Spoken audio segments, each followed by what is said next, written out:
Content warning: disordered eating behavior, anxiety, parental trauma, verbal abuse. Ever since I was little, I've always been too much. At the dinner table, my dad chastised me for being too loud, holding his head in frustration as my excitement for something was hushed. When I spent time with my friend, I often got looks of annoyance as they told me to calm down, my energy irritating them and quickly dismissed. In school, I was always too rambunctious in comparison to my peers, who were model students with an ability to focus that I could not ascertain.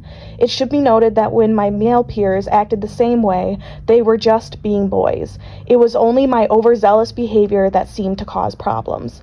To be fair, not everyone in my life felt this way. My dad constantly made comments on how it wasn't ladylike behavior. In regard to my friends, it was really only one friend who used to call me fat for being healthy and not having a flat tummy figure. But the vast majority of people, especially strangers, were quick to make fun of my loud voice, especially my laugh. I can't tell you how many times I heard the phrase, "Your laugh always makes me laugh," but every time I asked what they meant by that, they'd say I sounded like an animal or start stammering. Cackled at me for picking at my lip/mouth, as I've internalized my energy for so long it's become anxiety, and criticized me for being too rambunctious, obnoxious, or unpleasant when I was literally just excited about something. I desperately wish I hadn't been brainwashed by romance culture, because then I wouldn't have been so nervous about being friends with boys, and then maybe I wouldn't have grown up being told I'm constantly bothering everyone around me.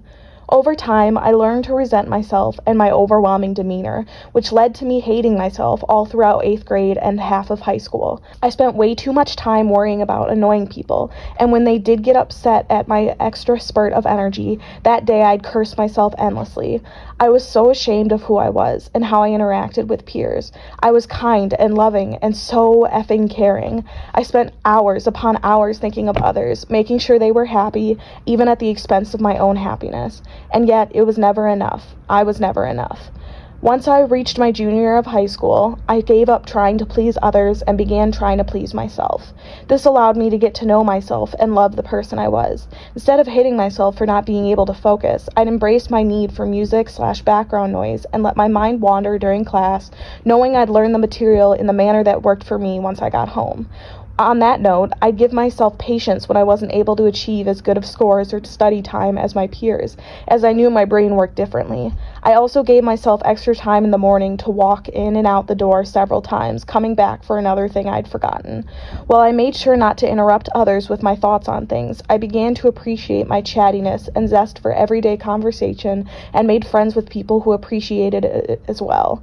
I still received criticism from peers for being too much, but at that point it bothered me much, much less.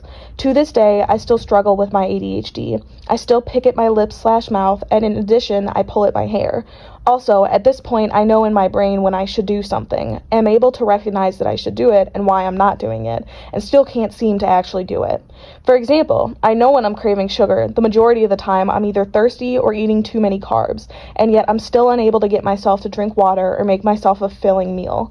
I've also discussed implementing routines in my daily life, including participating in daily exercise to help with my anxiety, and taking breaks based on time instead of the completion of a task with my therapist, and yet I continue to procrastinate work because I'm too anxious, want to relax because I haven't set time aside to do so, and force myself to keep working on something even when I'm burnt out. But the difference is I'm not ashamed of that behavior, nor am I ashamed of getting excited about things or raising my voice when I do.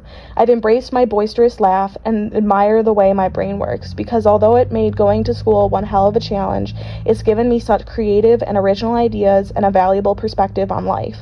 I've tried getting myself medication as I'm drained from my impulsivity getting the best of my logical side. But because I didn't get put on ADHD medication as a child, a reality for a lot of girls, as their symptoms often go undiagnosed, my anxiety has hardened and normal stimulants make me fly off the handle. Also, my insurance fights me every step of the way, and it's exhausting. That being said, I've learned to manage my symptoms and laugh at the way I jump from task to task, unbothered, because I know eventually I get it all done. I also think it's sort of useful that if I do one thing in a category, I'll immediately set myself on a track that lasts until I've completed the category. For example, if I clean the cat's litter boxes, I'll need to vacuum. And as long as I have the vacuum out, I'll need to clean the kitchen. And as long as I'm cleaning the kitchen, I'll need to wipe off the stove, and on and on until my apartment is pristine.